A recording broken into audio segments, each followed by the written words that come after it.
Muy buenos días a todos, amigos, señores y señoras. En nombre del Instituto Crecer, la Asociación de Gremios Productores Agrarios del Perú, AGAP, y la Sociedad de Comercio Exterior del Perú, Comex Perú, les doy la bienvenida. Hoy estamos aquí para conversar sobre el desempeño de las perspectivas y los retos que enfrenta uno de los sectores más emblemáticos de la estructura de comercio exterior en nuestro país, el sector agroexportador. El 24 de junio de 1969, el general Juan Velasco Alvarado, con motivo de la promulgación de la Ley de la Reforma Agraria, inició su mensaje a la nación con las siguientes palabras. Hoy día, el gobierno revolucionario ha promulgado la Ley de la Reforma Agraria y al hacerlo ha entregado al país el más vital instrumento de su transformación y desarrollo. La historia marcará este 24 de junio como el comienzo de un proceso irreversible que sentará las bases de la grandeza nacional auténtica. Así se gestaba uno de los acontecimientos de la historia económica de nuestro país que mayor daño ocasionó, no solo al sector agrícola, sino también al desarrollo y bienestar de la economía peruana en su conjunto. Entre los años 45 y el 61, la producción agrícola crecía a niveles del 3.7%. En 1950, por ejemplo, esta actividad representó un 23% del PBI de nuestro país. Con la reforma agraria, en la costa se expropiaron los latifundios que excedían los 150 hectáreas de tierra irrigada y en la sierra se expropiaron todos los latifundios que excedían las 35 hectáreas de tierra. Hoy conocemos las consecuencias económicas de tamaña decisión política. Durante el 70 y el 76, el dinamismo de la actividad agrícola en el Perú se desaceleró y creció a una tasa promedio anual del 1.8%. En el 77 se estancó, es decir, crecimiento cero, y en el 78 comenzamos a caer a niveles del 3%. Asimismo, nuestras exportaciones agrícolas cayeron en 1.3% en promedio anualmente en este periodo.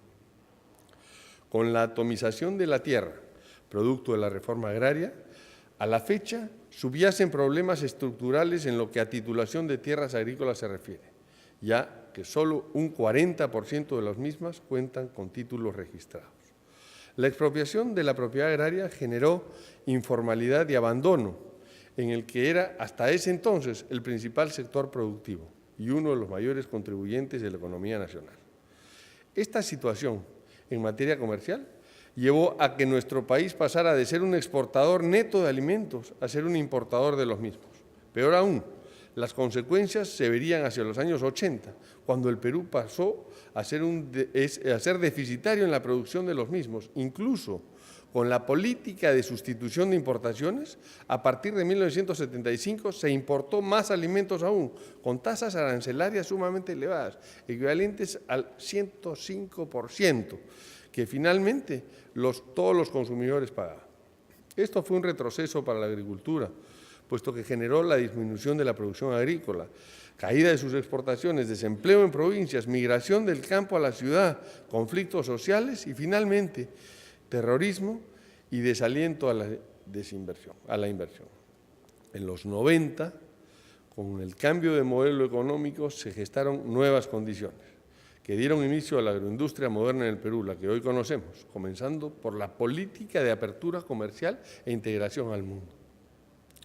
Se aprobó la Ley de Promoción Agraria para impulsar la inversión en el sector, estableciendo un régimen especial tributario y un marco laboral adecuado a las particularidades de las actividades agrícolas que respeta todos los derechos de los trabajadores, CTS, gratificaciones, seguro social, vacaciones, etc.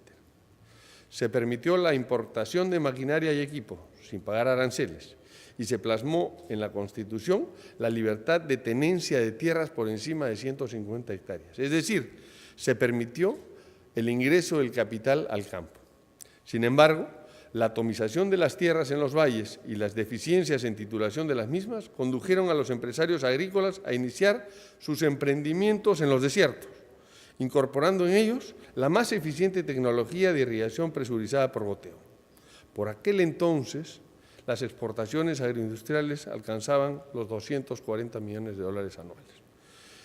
Esta nueva era se inicia con el cultivo del espárrago, seguido por un puñado de productos como la uva de mesa, el mango, los cítricos, las paltas, las alcachofas, los pimientos y los arándanos, entre otros, los que hoy representan exportaciones por más de 5.000 millones de dólares y casi 800.000 nuevos puestos de trabajo formales. No solamente en el campo, sino en las plantas de proceso, en los negocios asociados de los suministradores de equipos, insumos, fertilizantes, negocios logísticos, etc. La agroexportación ha dinamizado la academia, con una altísima demanda de jóvenes ingenieros, técnicos agropecuarios, entomólogos, fisiólogos, entre otras especialidades. Sin duda, la actividad agroexportadora ha contribuido decisivamente a erradicar la pobreza extrema en las zonas donde opera. En el camino se rompieron mitos. Los de la productividad. Nos preguntábamos en ese entonces cómo aspirar a tener en el desierto una productividad similar en espárragos a la de los fértiles valles de nuestros vecinos del sur, quienes además nos llegaban años en tecnología, esos años perdidos en los 70s y 80s. Bastaron unos cuantos años para superar largamente las cifras de los productores vecinos. Los de la calidad, el otro mito. ¿Cómo comparar nuestros pimientos con los pimientos del Piquillo Navarro, por ejemplo?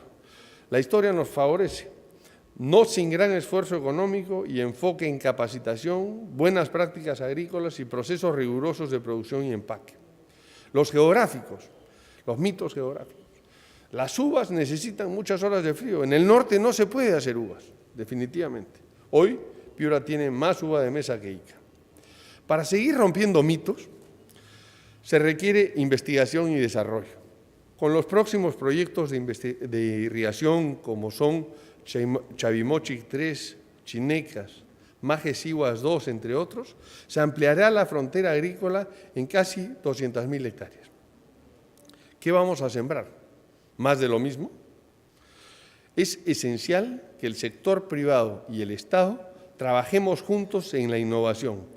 Fundar un nuevo Instituto de Innovación Agraria, validar la viabilidad de nuevos cultivos de la agroexportación en diferentes zonas del Perú es absolutamente esencial para no derrumbar los precios y no derrumbar lo avanzado hasta ahora.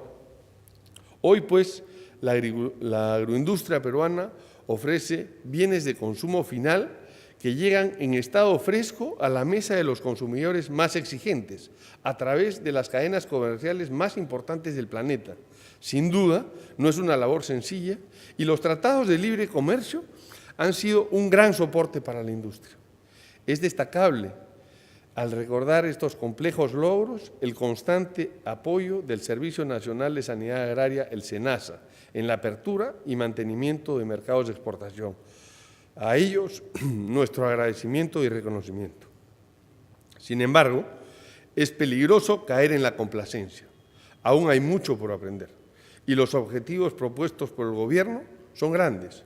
Duplicar las agroexportaciones para el Bicentenario, es decir, llegar a 10.000 millones de dólares y, consiguientemente, generar 800.000 puestos de trabajo nuevos. Para ello, el sector agrícola necesita un Estado más presente en las regiones, una infraestructura que nos logre conectar mejor, ser más eficientes en la logística, puertos y aeropuertos, así como ciudades modernas. Necesitamos una administración eficiente que provea de un sistema de titulación confiable a través de un catastro cierto y con acceso a registros públicos unificados. Es imprescindible un manejo ordenado y eficiente en la asignación de los recursos hídricos y, por supuesto, una continuidad en el marco jurídico que, para el caso del sector agrario, tiene fecha de vencimiento. No será posible atraer ese capital paciente que el agro requiere y no será posible generar esos 800.000 puestos nuevos de trabajo sin un marco laboral adecuado a las particulares de las actividades agrícolas. Para el general Velasco Alvarado, la reforma agraria sería un proceso irreversible, pues gracias a la política de libre mercado e integración con el mundo, un marco jurídico estable y promotor de las inversiones y un nuevo empresariado que día a día potencia las ventajas competitivas del sector y que contribuye al desarrollo y bienestar de todos los actores de la cadena, el desastroso episodio de nuestra historia económica llamado reforma agraria se está revirtiendo y con creces. Muchas gracias.